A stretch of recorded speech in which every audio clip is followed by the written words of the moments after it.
So this past January, at Drake University, I taught a course entitled Mathematical Modeling of Weather and Climate Change.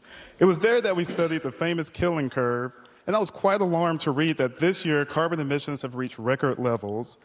At this pivotal time for our species and our planet, what steps would you take to curb the potentially devastating consequences of climate change? Great question, Tim.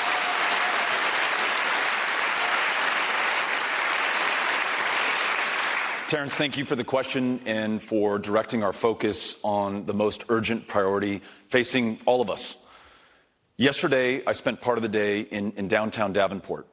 That community saw a record level of flooding, broke the record set in 1993 from the Mississippi River. Across the state, up against the Missouri, we saw towns that were underwater that had never flooded in any meaningful way before. Greatest runoff into the Missouri River Basin for as long as we've been keeping records of the Missouri River Basin. In my home state of Texas, Houston had 58 inches of rain, the landfall record for as long as we've been keeping them, and it was the third 500-year flood in just 5 years in that one community. These floods, the fires that we see in California, the droughts in West Texas and the Panhandle are happening at record levels of intensity and devastation. They are claiming lives and property, and in some cases, entire communities. And it's not happening through an act of God or because of Mother Nature. It is us.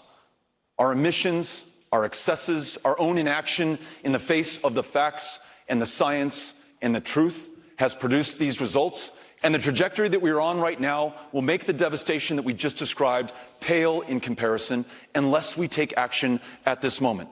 Scientists, those who are studying the same things that you are studying, tell us that we have 10 years within which to act, to free this country from a dependence on fossil fuels and fully embrace renewable energy, to make sure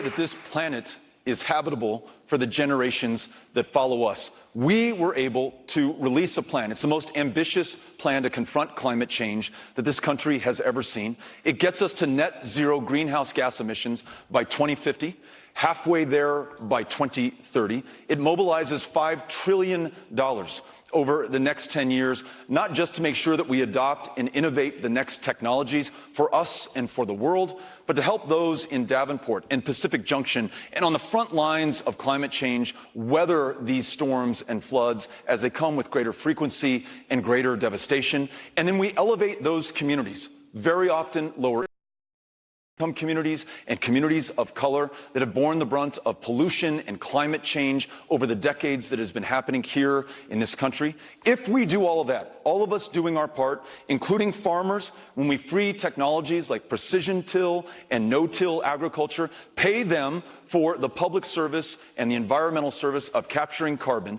when everyone in this country does their part, then this country can take its rightful role as the indispensable nation and convene the other powers of the planet together to make sure that we solve this otherwise intractable problem and that the United States leads the way. That is what we will do in an O'Rourke administration with your help.